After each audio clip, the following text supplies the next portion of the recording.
Hello, welcome back.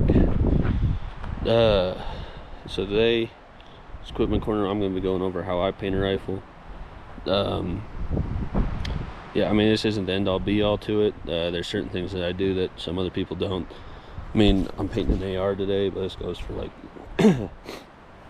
anything with like a composite stock that you want to do stuff with. I mean, I've painted my hunting rifles before.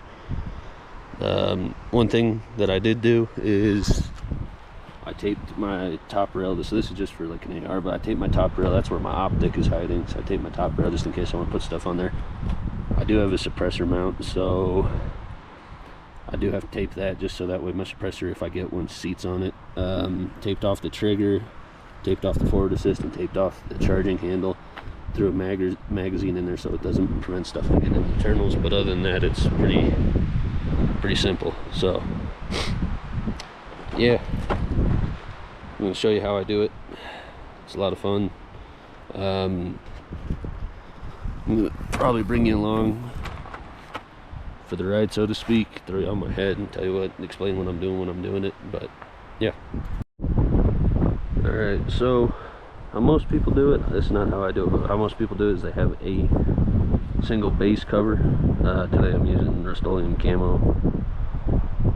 It is what it is. I mean, this is flat deep forest green, and this is flat khaki. That's going to be my base colors.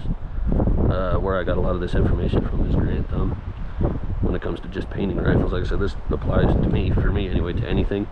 The only thing I don't like is a lot of people do snakeskin. To me, that's a pattern. Eyes pick up on pattern, not only human eyes, but like animal eyes that you're going to be hunting. So I'll show you what I do to mitigate that. But what I liked about his thing is he says you want a macro and a micro pattern, which I would wholeheartedly agree with. And if you can kind of see on this gun, I have a macro pattern, which is big lines, because I've already painted this before, but big like cross lines, and not straight lines, straight up and down one, kind of angled lines, about a hand width apart.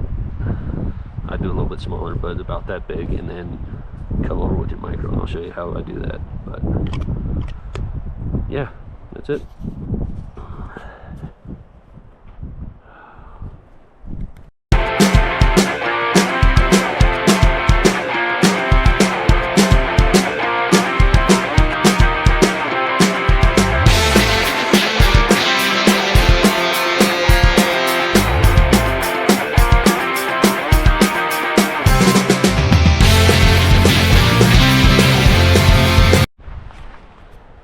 Alright, now I'm gonna let that dry for a little bit, then flip it over, do the same to the other side.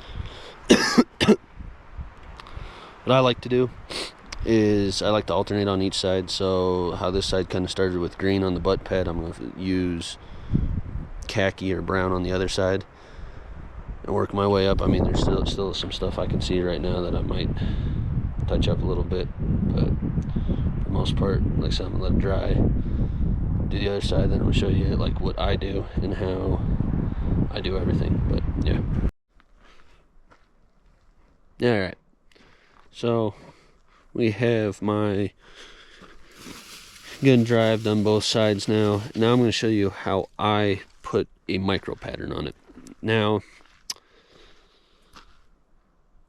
a lot of people do like a snake skin, so to speak, which I think is kind of ridiculous because it's a pattern. Eyes pick up on pattern. I've expressed this.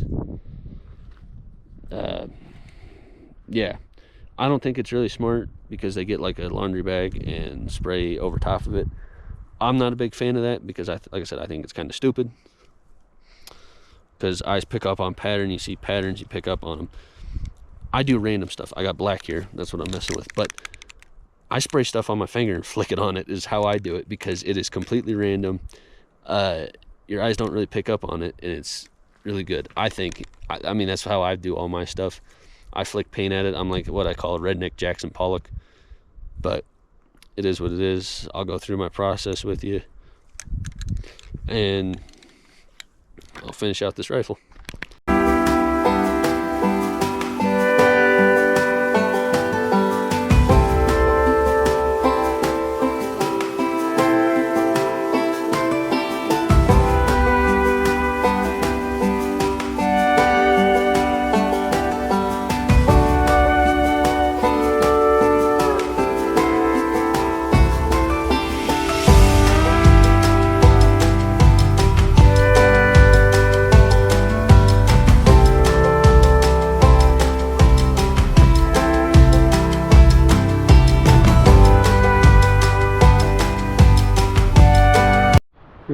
So now I'm just waiting for this to dry.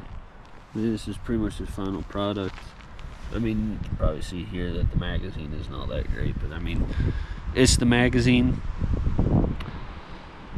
It doesn't have to be great, because I'm going to be taking it out anyway. It's just in there so that way paint doesn't get into the internals and screw everything up.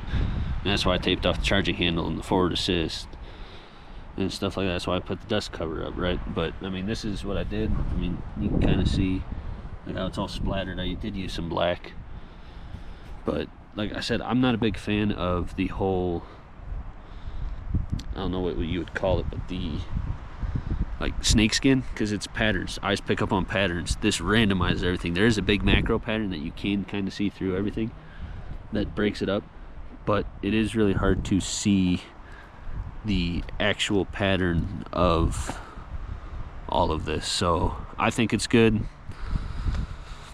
That's just how I paint my rifles that I want to. I mean, this one I want to just because it's technically like a fighting rifle, I guess. But I've painted just my hunting rifles as well. Similar paint scheme, just darker-ish. But yeah, that's it. Thanks for watching.